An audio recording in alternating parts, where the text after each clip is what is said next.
नमस्कार ओडिशावासी जय जगन्नाथ। आज आम जानिबा जे गंगा जल अस्थि विसर्जन कहीं करा जाए। ये ओडिशा भितरे अनेक नदी अच्छी, तेणु सबु नदी ठारू गंगा नदी हेले श्रेष्ठ एवं से नदी रे स्नान कले पवित्र लोक माने हुअन्ति। कहीं आज्ञा गंगारे कहीं अस्थि विसर्जन करा जाए, आसंतु ये संपर्क रे आलोचना करी आज आमे जानिबा। गंगा माता पातालपुर से सृष्टि होइछन्ति। तल अतल वितल सुतल रसातल एमिति कि सप्त पाताल अछि। पातालर पृष्ठ भागरु बा अग्र भागरु गंगा देवी सृष्टि होइछन्ति। से शांतनु को विवाह करिथिले।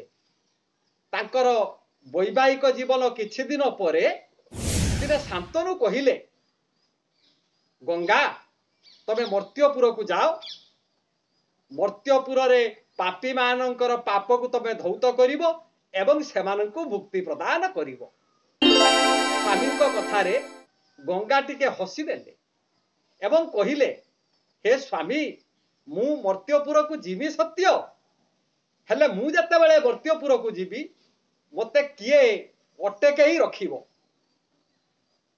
ए कथा को देवदेव महादेव जानिले। महादेव कहिले, गंगा को मु धारण करी।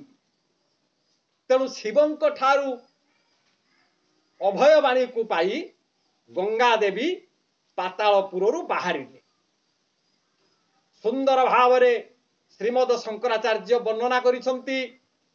देवी सरस्वती भगवती गंगे त्रिभुवन जननी तरल तरंगे शंकर मौली निवासिनी विमले सदामती रास्तां तव पद कमले। उताल तरंगिनी तटिनी सुंदरी माँ भगवती गंगा पातालपुरु बाहरी कल कल नाद करी कल्लोली निवेश को धारण करी शिवंकर जटा भितर आसी पशिगले। तापरे बाहर को जीवा पाई उद्यत हुअन्ते सृष्टिकर्ता वेदपति ब्रह्मा जानी पारिले। आज्ञा आज एतबेले गंगा प्रवाहित हेबे एकथा को सुनी ब्रह्मा कमंडलु आज्ञा धरी ठिया हेले। गंगा माता ब्रह्मांक कमंडल भितर आसी पशिगले। दीर्घ दिन बीतीगला, वर्ष वर्ष बीतीगला। जेते बेले बलि को पातालपुर को चापिवा को जाइथिले बामन, से समय आसी उपस्थित हेला। बामन बलिद्वार को जीवा समय रे ब्रह्मा जानिले, कहला हा हा आज केते बड़ सौभाग्यर दिन, भगवान विष्णु बलिद्वार को आसुछंती, बलि को पातालपुर को चापिबे। ये सौभाग्य मु आज छाड़ी भी नहीं।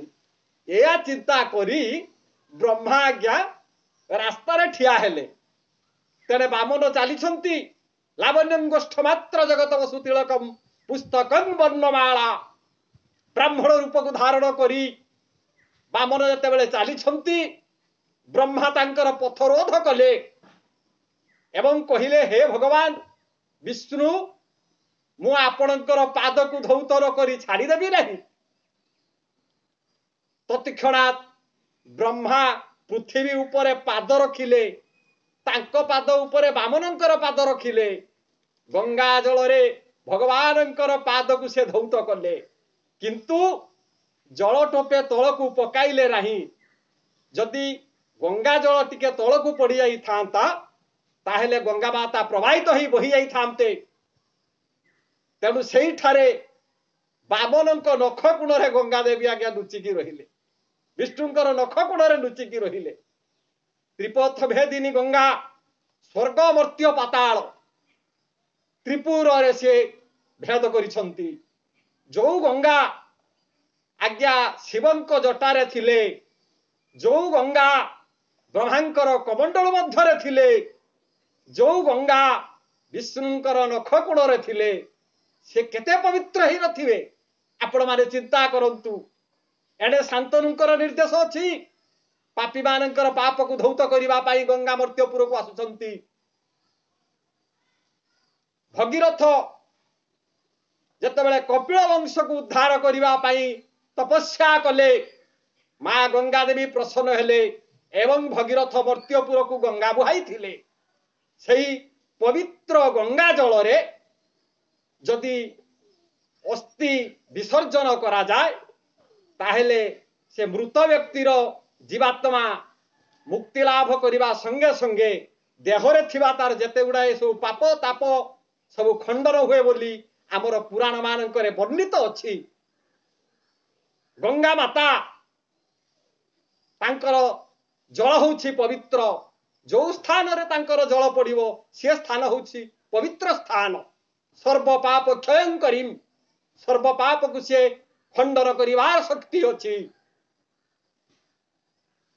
हौ आज्ञा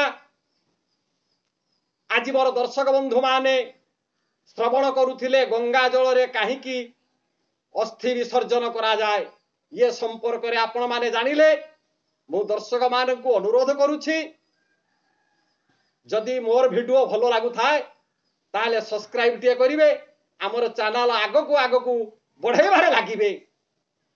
मु सेही अभय वरदायिनी सती सुफलादायिनी स्नेहमयी प्रेममयी भगवती गंगा पाखरे प्रणम्य महम प्रणाम करुछि। जय जगन्नाथ।